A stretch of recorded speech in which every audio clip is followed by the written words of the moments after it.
Hello guys, இன்றைக்கி நான் வந்து 10 கிலோமீட்டர் கம்ப்ளீட் பண்ணியிருக்கேன்.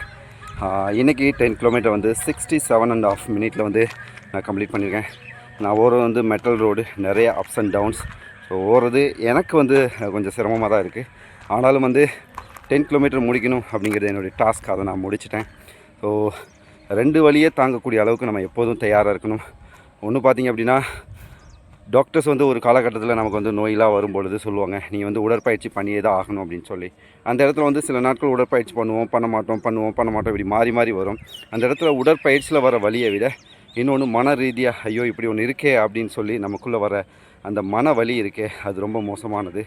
இன்னொன்று பார்த்திங்க அப்படின்னா, ஒரு கட்டத்தில் ஒரு ஸ்டேஜுக்கு அப்புறம் வந்து நுரையீரல் ப்ராப்ளம், ஹார்ட் ப்ராப்ளம் இப்படிலாம் வரும்போது ஒரு நாள் வந்து ஹாஸ்பிட்டல் வந்து போக வேண்டியது இருக்கும். அன்றைக்கி பார்த்திங்க அப்படின்னா மிகப்பெரிய உடல் வலியை வந்து தாங்க வேண்டியதாக இருக்கும். ஸோ இது ரெண்டையும் தவிர்க்கிறதுக்கு நம்மளால் ஆன இன்றைக்கும் உடல் ரீதியான மன ரீதியான வலியை இப்பயே கொஞ்சம் கொஞ்சமாக வாங்கி பழகிட்டோம்னா இன்றைக்கும் நாம் வந்து சந்தோஷமாக இருக்கலாம். அப்படி ஒரு நாள் வரும்போது அன்றைக்கும் வந்து சந்தோஷமாக இருக்கலாம். ஸோ இது வந்து என்னுடைய சிந்தனை. இறைவனுடைய படைப்பு எப்போ வேணுமா என்ன வேணுமா ஆகலாம். இருந்தாலும் இதையே நான் கொள்கையாக வச்சுக்கிட்டு என்னுடைய ஒவ்வொரு நாள் உடற்பயிற்சியும் பண்ணிட்டு வரேன். ஸோ உடற்பயிற்சி ஒரு திருவிழா, அதில் கலந்து கொள்ளும் ஒவ்வொரு நாளும் கொண்டாட்டமே.